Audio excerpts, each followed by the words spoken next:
మాణిక్యం మేనల్లుడి పెళ్లి ద్వారా బయటపడ్డ రోహిణి నిజ స్వరూపం. నిజం తెలుసుకుని రోహిణి చెంప పగలగొట్టి బయట గెంటేసిన ప్రభావతి. అసలు ఇదంతా ఎలా జరిగిందో వీడియో ద్వారా చూసేద్దాం. ఎక్కడ స్కిప్ చేయకండి, చివరి వరకు చూడండి, పూర్తిగా మీకు అర్థమవుతుంది. వీడియోని లైక్ చేయటం, షేర్ చేయటం మర్చిపోకండి. మీ లైక్, షేర్ మాకు మంచి సపోర్ట్ మరియు ఎంకరేజింగ్గా ఉంటుంది. మొత్తం మీదకి చూసుకున్నట్లయితే కనుక మీనా వంట చేయలేదు కాబట్టి ఇక ప్రభావతి వాళ్ళకి బాగా కడుపు మాడింది. ఇక అంతా అయిపోయిన తర్వాత సత్యంని తినమని చెప్పి పెడుతూ ఉంటే సత్యం అయితే నా భార్య తినకుండా నేను తినలేను కదా అంటే, ఇంతేనా మావయ్య మీరు మమ్మల్ని అర్థం చేసుకున్నది? నేను ఇంటి బాధ్యతని ఏ రోజు వదిలిపెట్టను. కేవలం అత్తయ్య గారు నేను పని చేయట్లేదని, వంట చేయట్లేదని మాట్లాడుతున్నారని చెప్పి ఆ మాట ఆవిడ వెనక్కి తీసుకోవాలని చెప్పి ఇదంతా చేశామే తప్ప నేను ఇప్పుడు వంట చేసి పెట్టుంచాను మావయ్య అంటే, చూసావమ్మా ఒక్క క్షణం పాటు నేను నిన్ను తప్పుగా అర్థం చేసుకున్నాను, నువ్వేంటో నాకు తెలిసి కూడా అని చెప్పి అంటూ సత్యం ఇక అప్పుడు భోంచేస్తాడు. ఈలోపు కింద బాలు అయితే ప్రభావతి వాళ్ళతో ఆటాడుకుంటూ ఉంటాడు. ఇక మనోజ్ అయితే బట్టలన్నీ చించుకొని వస్తాడు. ఏమైందంటే బిర్యానీ కొనుక్కొని వస్తుంటే బిర్యానీ కోసం కుక్కలన్నీ నా మీద పడిపోయినరా, అవన్నీ కలిసి రక్కేసిని అంటే గబగబా చెప్పు తీసుకొచ్చి కొడతాడు బాలు. జేంట్రా ఇది అంటే, కుక్క కాటికి చెప్పు దెబ్బ అనగానే, ఒరే నన్ను కరిచిని అన్నానా, అవి గీర్ని అన్నాను అంటే, గీరినా కరిచినా ఒకటే, కుక్కే కదరా అని చెప్పి కుక్కలతో కరిపించుకున్నాడా అంటాడు. బాలు అన్నయ్య ఈ పేరేదో చాలా బాగుంది, కుక్కలతో కరిపించుకున్నాడా అని చెప్పని అంటే, ఇక అప్పుడు ఒక్కసారిగా మనోజ్ అయితే, ఒరే ఏంట్రా నువ్వు అనగానే, ఓహో అదొక్కటే అంటే కుదరదు కదూ, లక్షలు మింగినవాడా, గుడి ముందు అడుక్కు తినేవాడా, లాభాలన్నీ ఎత్తుకుపోయేవాడా అంటూ దాంతోపాటు ఇక డబ్బులు పోగొట్టుకునేవాడా, ఇప్పుడు కుక్కలతో కరిపించుకునేవాడా అని చెప్పి మొదలు పెడతాడు. ఒరే నువ్వేమైనా నా మీద షార్ట్ ఫిల్మ్ చేస్తున్నావా ఏంటి అని చెప్పని తిడతాడు. ఈలోపు అంతకీ ఇప్పుడు మీ అందరికీ భోజనం కావాలంటే మీరందరూ మీనాకి క్షమాపణ చెప్పండి. ఇదిగో ఈ లేచిపోయినోడు, ఇదిగో ఈ లక్షలు మింగినోడు, ఈ అత్తావతి, ఇదిగో ఈ పార్లర్ అమ్మ, ముగ్గురు క్షమాపణ చెప్తే ముగ్గురికి భోజనం వస్తుంది అనగానే, ఇప్పుడు క్షమాపణ చెప్తే ఇప్పటికిప్పుడు వండేస్తుందా అంటుంది ప్రభావతి. ఖచ్చితంగా వండుతుంది అనగానే ఇక వెంటనే రోహిణి వంట చేసి పెడుతుందంటే నేను చెప్పడానికి సిద్ధంగా ఉన్నాను అంటుంది. అబ్బబ్బబ్బబ్బా, తిండి కోసం అయితే క్షమాపణ చెప్పడానికి ఏం ఆలోచించరు అనమాట అని చెప్పని అంటూ ఉంటే ఇక వెంటనే భోజనం తీసుకొచ్చి వండి వంటగదిలో ఎప్పుడో పెట్టాను అంటుంది. గబగబా పరిగెత్తుకుంటూ వెళ్ళి మనోజ్ అయితే ప్లేట్ తీసుకుని వేసుకుని తింటూ ఉంటాడు. ఇక ప్రభావతి ఇంకా రోహిణి కూడా వెళ్తారు. వెళ్ళేసేసి ఇద్దరు కూడా పెట్టుకుని తినేస్తారనమాట. అందరూ గబగబా తింటూ ఉంటే ఇక బాలు అయితే, మన ఫ్యామిలీ గ్రూప్లో ఒక వీడియో పెట్టాను చూడండి అంటాడు. అందులో క్షమించు క్షమించు క్షమించు అంటూ ప్రభావతి చెప్పిన మాటని 100 సార్లు పెడతాడు. మన అమ్మావతి ఒక్కసారి క్షమించంటే 100 సార్లు క్షమించినట్టే అని చెప్పని అంటారు. ఇలా మొత్తం మీద ప్రభావతికి తను చేసిన తప్పు తనకు తెలిసి వచ్చేలా చేస్తారు. ఉదయం లేచి ప్రభావతి వంటగదిలో శబ్దమే రావట్లేదు, ఇది వంట చేస్తుందో లేదో అని చూస్తే అక్కడ మీనా వంట చేస్తూ ఉంటుంది. నేను వంట చేయనేమో అనుకున్నారా, అనవసరంగా క్షమాపణ చెప్పాను అనుకున్నారా అంటుంది. అంటేసరికి అదేం కాదు, కాఫీ కోసం వచ్చాను అని చెప్పానంటే ఇక కాఫీ తీసుకెళ్ళి ఇస్తుంది. ఈలోపు ఇక రంగారావు కూతురు, అదే తమ్ముడి కూతురు సుందరి ఇంటికి వస్తుంది. వచ్చి ఒక్కొక్కరిని పలకరిస్తూ ఉంటుంది. ఈలోపు బాలు వచ్చేసరికి మీనాను ఉడికించడానికి ఇటు బాలు అటు సుందరి ఇద్దరూ కలిసి చాలాసేపు ఆడుకుంటారు. ఆడుకునేసరికి ఇక మీనా అయితే చాలా ఉడికిపోతూ ఉంటుంది. ఇక తన్ని తీసుకొని జాబ్ కోసం అని చెప్పి వెళ్ళేసరికి అక్కడ ఆల్రెడీ హాస్టల్ దగ్గర ఎవరైతే కనిపించారో ఆ అబ్బాయి కనిపిస్తాడు. ఎవడా వాడు అని చెప్పేసేసి అంటే, వాడు ఎందుకు వచ్చాడో నాకు తెలియదు అని చెప్పి దాటవేస్తుంది. ఇక తిప్పి చూస్తే వాడు మాణిక్యం మేనల్లుడు అవుతాడు. ఇలా వీళ్ళిద్దరి మధ్యన ప్రేమాయణం సాగుతూ ఉంటుంది. ఇక అక్కడి నుంచి బాలు మీనాకి సాయంత్రానికే గొడవ అవుతుంది. ఎందుకంటే బావా అంటూ మీనా ఏడిపించడం మొదలు పెడుతుంది. నువ్వేంటి బావా అంటావు, ఎక్కడైనా పెళ్ళం బావా అని పిలిచొద్దాం మొగుడిని అనగానే, నేను పిలుస్తానుగా బావా అంటుంది. నోర్మై అని చెప్పేసేసి అలా పిలవకు అనగానే, అయితే ఏమండి ఇప్పుడు డెకరేషన్ డబ్బులు హుండీలో ఏమన్నా వేశారా అంటే వేశాను అనగానే ఏ హుండీలో వేశారు అంటుంది. ఇదిగో మళ్ళీ ఏడిపించే ప్రయత్నం చేయకు అంటాడు. ఇక అయిపోయిన తర్వాత అక్కడ నుంచి బయలుదేరిపోయి బాలు అయితే నాకు కిరాయి ఉంది వెళ్తున్నాను అంటే సరే జాగ్రత్త అని చెప్తుంది. ఇంకా బాలు అక్కడ నుంచి బయలుదేరి కిరాయికి వెళ్తాడు. వెళ్ళేసరికి కిరాయికి వెళ్ళినటువంటి బాలుకి తన మరదలకి మంచి సంబంధం చూస్తే రంగారావుకి ఒక భారం దిగుతుంది కదా అని చెప్పేసి ఆలోచిస్తూ అవును వాడు ఉన్నాడు కదా మా ఫ్రెండ్ వాళ్ళ తమ్ముడు, వాడిని అడిగితే పోతుందేమో అనుకుంటూ ఇక వాడు తన ఫ్రెండ్కి ఫోన్ చేసి మీ తమ్ముడికి ఏమైనా సంబంధం సెట్ అయిందా అని అడుగుతాడు. అడిగేసరికి ఇంకా కాలేదు అని చెప్పి అంటాడు ఇక తన ఫ్రెండ్ అయితే.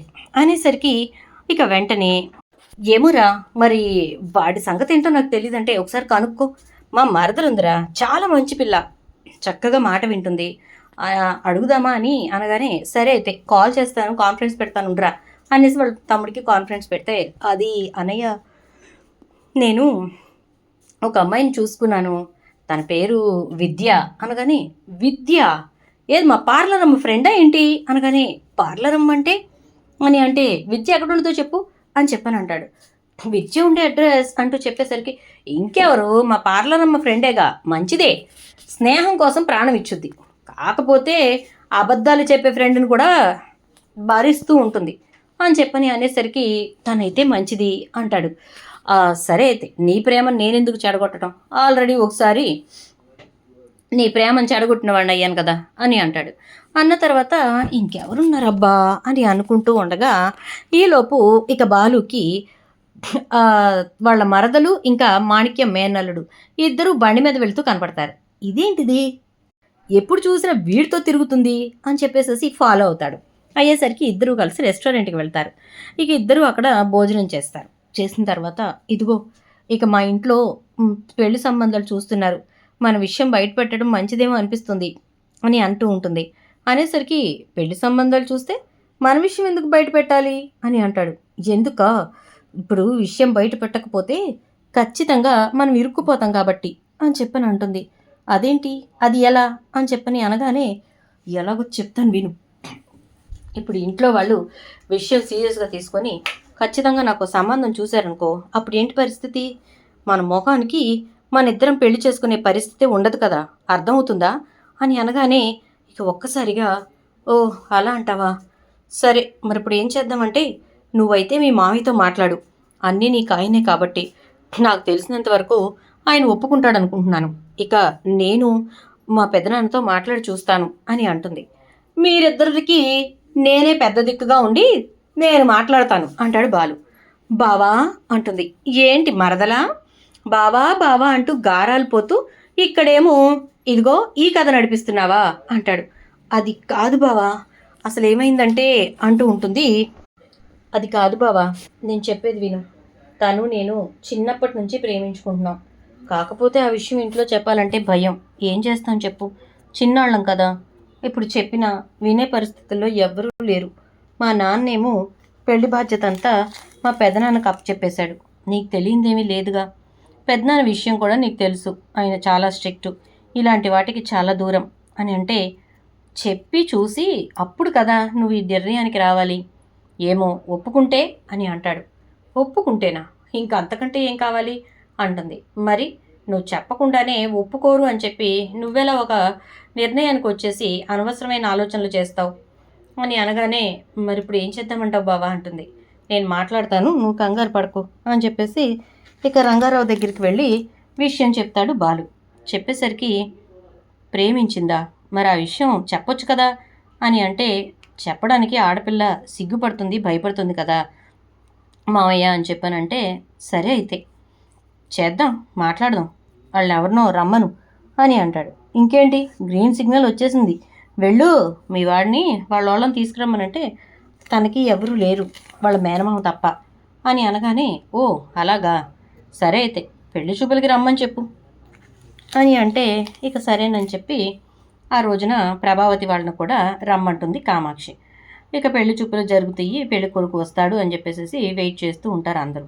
అలా వెయిట్ చేస్తున్నటువంటి టైంలోనే అందరూ కూడా పెళ్లి కొడుకు బాగున్నాడు, ఫోటోలో చూసాం కదా, ఇక ఇంటికి వచ్చిన తర్వాత చూసి మాట్లాడడమే అని చెప్పి అనుకుంటున్న టైంలో ఇక అక్కడికి పెళ్లి కొడుకు ఇంకా వాళ్ళ మామయ్య ఇద్దరు కూడా కారులోంచి దిగుతారు. దిగేసరికి ఒక్కసారిగా షాక్ అయిపోతుంది ప్రభావతి అయితే. ఇదేంటి, ఆ కారులోంచి దిగుతున్న వ్యక్తి నాకెందుకో మటన్ కొట్టు మలేషియా మామయ్య మాణిక్యంలా అనిపిస్తున్నాడు అంటుంది ప్రభావతి. వెంటనే కామాక్షి, ఎవరిని చూసినా నీ కాళ్లే గుర్తుకొస్తారా అని అంటే, అబ్బో నేను అలా ఎందుకంటాను, ఒకసారి చూడు అని అంటే, ఇక చూసి అవును నిజమే ప్రభావతి, అలాగే ఉన్నాడేంటి అని చెప్పని అంటుంది. మరి అదే కదా చెప్తున్నాను నేను, అలాగే ఉన్నాడేంటి అని మళ్ళీ నన్ను అడుగుతావేంటి అంటుంది. ఒకసారి కన్ఫర్మ్ చేసుకుందాం అనేసి దగ్గరికి వెళ్తారు. పెళ్లి చూపులు జరుగుతూ ఉండగానే మీ పేరు అంటే, నా పేరు మాణిక్యం అని చెప్పి వాళ్ళ వంక చూసి ఒక్కసారిగా షాక్ అవుతాడు.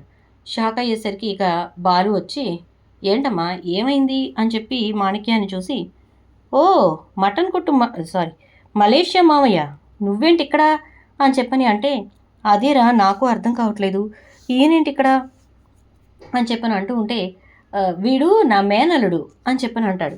మేనలుడా, మరి నువ్వు రోహిణికి మామయ్యవు కదా అని చెప్పని అనేసరికి, రోహిణికి మామయ్యనే, రోహిణికి అలా మామయ్యను వీడికి అలాగే మామయ్యని అని అంటే, ఇంతకీ నువ్వు ఎవరికి అసలు మామయ్యవి, ఎవరికి కొసరు మామయ్యవి అని అంటాడు బాలు.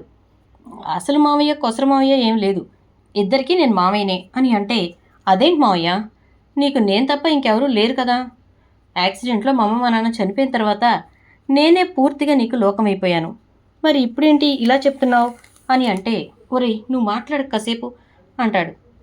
ఏం జరుగుతుంది నాకేం అర్థం కావట్లేదు, ఇక నా పెళ్లి చూపులు తప్ప అన్నీ జరుగుతున్నాయి అంటే, జరుగుతాయి నీ పెళ్లి చూపులు కూడా జరుగుతాయి, కంగారు పడకు అంటూ బాలు అయితే ఇక మాణిక్యాన్ని పట్టుకుని, చెప్పు మాణిక్యం, నాకు నిజం కావాలి, ఎవరు నువ్వు, ఎక్కడి నుంచి వచ్చావు, ఏంటి కథంతా అంటూ ఉంటే, మా మామయ్యది మటన్ కొట్టండి, ఇక్కడే మార్కెట్లో ఫేమస్, మటన్ కొట్టు మాణిక్యం అంటే తెలియని వాళ్ళు ఉండరు అని అంటాడు.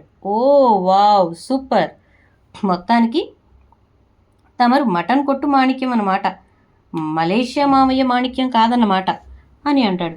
అది బాలు అంటే అంటూ ఉంటే, ఏంటి బాలు అంటే చెప్పు, మటన్ కొట్టు మాణిక్యాన్వేనా నువ్వు అనేసరికి అవును అంటాడు. మరి నీకు రోహిణికి పరిచయం ఎట్లా అనగానే, నేను అప్పుడప్పుడు వేషాలు వేస్తూ ఉంటాను, నాటకాలు ఆడుతూ ఉంటాను, అలా నాకు నాటకం ఆడమని చెప్పి తన ఫ్రెండ్ విద్య తీసుకొచ్చి చూపించింది రోహిణిని. అప్పటి నుంచి రోహిణి చెప్పిన నాటకాన్ని కంటిన్యూ చేస్తూ వచ్చాను. నాకు రాజమౌళి సినిమాలో వేషం ఇప్పిస్తానని చెప్పి నాతోటి మొదట వేషం కట్టించారు. ఆ తర్వాత తప్పదు మరొకసారి వెయ్యాలన్నారు. ఇక ఆ తర్వాత జీవితం పోతోంది అన్నారు, అందుకోసమే వేయాల్సి వచ్చింది అని చెప్తాడు.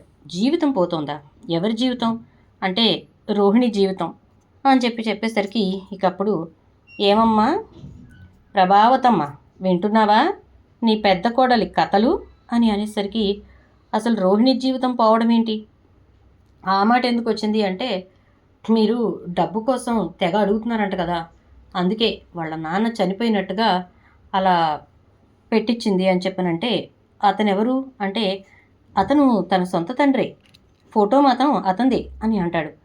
అంటే మరి చచ్చిపోయింది అంటుంది ఎవరిని, వాళ్ళ నాన్ననే కదా అంటే, వాళ్ళ నాన్ననే, కానీ అతను మలేషియాలో ఉండేవాడు కాదు, అతనిది ఇదే ఊరు, అదే ఈ దగ్గరలో ఉన్న ఊరే, అసలు ఆ కథ అంతా నాకు తెలీదు, మీరు రోహిణిని అడిగితే మొత్తం వివరంగా తెలుస్తుంది, నేనైతే కేవలం ఒక పాత్రధారిని మాత్రమే అని చెప్తాడు మాణిక్యం. ఇదమ్మా అసలు సంగతి, ఇప్పుడు మనకు అన్నీ తెలిసినాయి కాబట్టి మనం ఏం చేయాలో నువ్వే ఆలోచించుకో.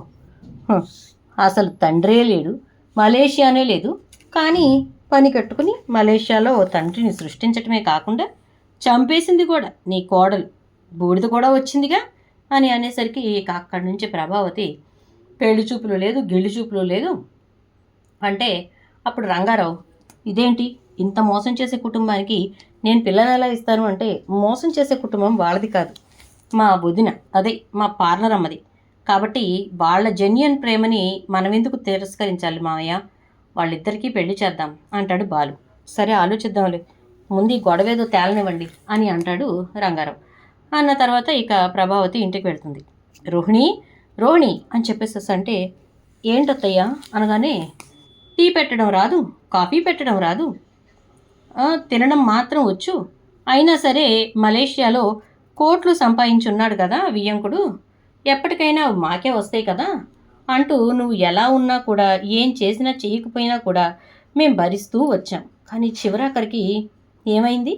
"హ్మ్, ఏమైంది?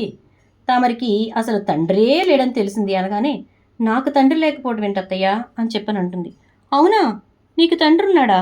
ఎక్కడా అంటే, చనిపోయాడు కదా అత్తయ్య అంటే, ఎప్పుడు చనిపోయిన తండ్రిని చూపించావు?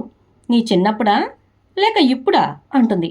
అదేంటత్తయ్య అలా అంటారు అంటే, మాణిక్యం అని పిలిచేసరికి ఇక మటన్ కొట్టు మాణిక్యం వస్తాడు. ఒక్కసారిగా షాక్ అవుతుంది రోహిణి. వీడేంటి, ఎలా దొరికిపోయాడు వీడు అనుకుంటూ ఉండగానే ఇక, ఓహో, వీడెలా బయటకు వచ్చాడా, వీడి ద్వారా విషయం ఎలా బయటకు వచ్చిందా అనుకుంటున్నావా? వీడి మేనల్లుడు మా రంగారావు అన్నయ్య కూతురుంది కదా, అదే వీళ్ళ మరదలు, దాన్ని ప్రేమించి చచ్చాడు. ఇప్పుడు పెళ్లి చూపులకి ఈ మాణిక్యం మేనల్లుడితో పాటు వచ్చాడు. అక్కడ విషయం మొత్తం బయటకు వచ్చింది అనేసరికి ఇక అప్పుడు రోహిణి అయితే, అవునత్తయ్య, నాకెవరూ లేరు, నేను ఒక అనాథని అంటే, మళ్ళీ కొత్త కథ అల్లకు, అసలు కథ ఏంటో చెప్పు అని చెప్పని అనేసరికి ఇక అప్పుడు, అమ్మ, ఈ విషయంలో విద్యని పట్టుకుంటే ఖచ్చితంగా నిజం బయటకు వస్తుందమ్మా అంటాడు బాలు. విద్యనా అంటుంది ప్రభావతి. అవునమ్మా, విద్యకి ఈవిడి గురించి తెలియని రహస్యాలే లేవు. మాణిక్యం గారు దొరికిపోయాడంటే విద్య కూడా ఖచ్చితంగా దొరుకుతుంది, నువ్వు విద్యను పట్టుకో అని అంటాడు. అనేసరికి ఇంకేముంది, ప్రభావతి వెంటనే కార్తీరా అని చెప్పి విద్య ఇంటి దగ్గరికి వెళ్తుంది. వెళ్ళి విద్యను నిలదీసేసరికి ఏమీ చేయలేని పరిస్థితుల్లో చచ్చినట్టు విద్య అయితే, అవునత్తయ్య అని చెప్పి అవునా ఆంటీ అని చెప్పేసేసి రోహిణి గురించి మొత్తం బయట పెడుతుంది. దాంతో ఇక ప్రభావతి రోహిణి వంక చూస్తూ, నీలాంటి దుర్మార్గురాల్ని నేను ఎక్కడా చూడలేదు. నేనే చాలా ఇది మనిషినంటే నన్ను బురిడీ కొట్టించావంటే నువ్వు సామాన్యురాలివి కాదు. ఎన్ని కొంపలు కూల్చొచ్చావే, ఎంతమందిని ముంచొచ్చావే అంటూ మొదలు పెడుతుంది ప్రభావతి. ఆంటీ, అలా అనకండి, రోహిణి చాలా మంచిది, ఏదో తన జీవితం కోసం అంటుంది విద్య. ఇంకా నువ్వు మాట్లాడుతున్నావా? నీకు సిగ్గు అనిపించట్లేదు? అదన్న అబద్ధాలు చెప్తుంటే వాటన్నిటికీ వత్తాసు పలుక్కుంటూ ఇంత దూరం కథను తీసుకొచ్చి ఇప్పుడు ఇంకా దానికి సపోర్ట్ చేసి మాట్లాడడానికి నీకు బుద్ధి జ్ఞానం లేదా అని అంటే, ఎంతైనా నాకు స్నేహితురాలు కదా ఆంటీ అంటూ ఉంటుంది. ఇక అప్పుడు ప్రభావతి, పదరోని ఇంటి దగ్గర తేల్చుకుందాం అని చెప్పేసేసి, పదరా బాలు అని చెప్పి బాలుని తీసుకుని వెళ్ళిపోతుంది. ఇంటికి వెళ్ళడంతో రోహిణి బట్టలన్నీ తీసి కింద పడేసి ఇక రోహిణి వచ్చేసరికి బ్యాగ్ మొత్తం గుమ్మంలోకి విసిరేస్తుంది. అత్తయ్య అని చెప్పని అనేసరికి ఇక అప్పుడు అత్తయ్యనే మాట్లాడుతున్నాను అంటుంది ప్రభావతి. అది కాదత్తయ్య, నా బట్టలని కింద పడేశారు అనగానే, లేకపోతే ఇంకా నేను తీసుకెళ్ళి నెత్తిన పెట్టుకోవాలా? నీకు ఇచ్చిన విలువ, నీకిచ్చిన గౌరవం మీనాకిచ్చుంటే నన్ను నెత్తిన పెట్టుకునేది. ఒక రకంగా చెప్పాలంటే మీనా, శృతి అంత పర్ఫెక్ట్ నువ్వు కాదు అసలు. వాళ్ళు ఉన్నది ఉన్నట్టుగా మాట్లాడతారు, లేనిది లేనట్టుగానే చెప్తారు. నీకులాగా లేనిది ఉన్నట్టుగా, ఉన్నది లేనట్టుగా చూపించరు. ఇంకా దీని గురించి మనకు తెలియాల్సినవి ఏమేమి ఉన్నాయో ఏంటో. ఒరే బాలు, ఒక కంట కనిపెట్టి అసలు ఈవిడ గారి కథ ఏంటో, ఈవిడ ఎక్కడి నుంచి వచ్చిందో ఇవన్నీ తెలుసుకోరా అంటే, నాకెందుకో ఇంకొక అనుమానం కూడా ఉందమ్మా అంటాడు. ఏంటది అనేసరికి, ఆ సుగుణమ్మ గారు వచ్చుద్ది కదా మనవణ్ణి తీసుకొని, ఆవిడికి వీళ్ళకి ఏదైనా సంబంధం ఉందా అని చెప్పేసి అనగానే, ఆవిడికి ఇంకెవరికి అంటే, అదే ఆవిడ మనవడికి ఈ పార్లర్ అమ్మకి అని అంటే, ఏమీ ఉంటుందిరా సంబంధం? ఆమె మనవడికి రోహిణికి ఎందుకు సంబంధం ఉంటుంది అంటుంది ఇక ప్రభావతి.